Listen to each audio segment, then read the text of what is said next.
You know, Randy, I was reading about TikTok influencers, and boy, some people sure have an inflated view of their self-worth.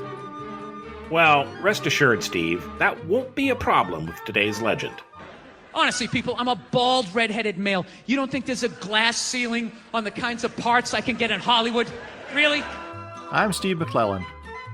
And I'm Randy Hodgins. And you can't say that Bill Burr doesn't apply the same caustic standards to himself as he does to others. One of the hottest comics around, Bill has perfected the art of rage-fueled comedy, letting his inner frustration boil over and taking us all along for the ride. Born in Boston in 1968, Bill was interested in communications from an early age, eventually earning a bachelor's degree in radio from Emerson College in 1993. While there, he began dabbling in stand-up, moving to New York in 1994. Working the comedy clubs, his style soon developed, a cynical and angry everyman, always willing to provoke an audience on the way to laughter. But part of his secret is that he also reveals some universal truths about humans, using himself as example number one. And I'll just think that in like third grade, where I just made an ass of myself, and I just will be in the shower just being like, ah, ah.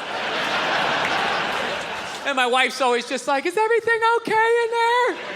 And I'll just be like, yeah, just accidentally turn on the hot water. Turn it on too much. Every day? As Bill caught on, he graduated from comedy clubs to concert halls, and also began finding steady work as a character actor in shows such as Breaking Bad and The Mandalorian, and films like The King of Staten Island. He also voiced a key role in the hit video game Grand Theft Auto and played Frank Murphy in the recent animated series F is for Family. It didn't take long to realize that Frank was basically Bill in cartoon form. What's the point of it all anyway? The point is, that's life, and life has no point. You work hard, you get ahead, you start a family, and the kids don't appreciate you.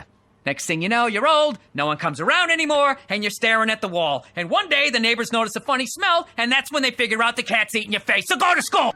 When Bill hosted Saturday Night Live in 2020, right in the heart of the COVID pandemic, critics wondered if his politically incorrect style would work during such a difficult time.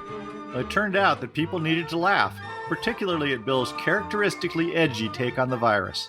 And then if you don't wear a mask, that doesn't bug me either, right? Take out your grandparents, you know?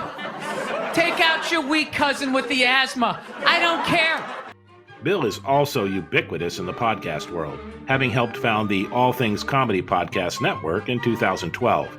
And his concert audience keeps growing, allowing him to sell out large venues such as Colorado's Red Rocks Amphitheater, which was the site of his 2021 Netflix special.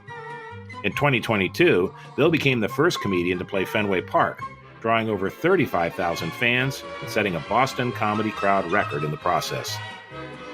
You can find out more about Bill Burr and all our comedy legends, including video clips and extended audio cuts at laughtracksradio.com. Thanks for listening, and until next time, it's goodbye from me. And it's goodbye from him. Goodbye, everybody.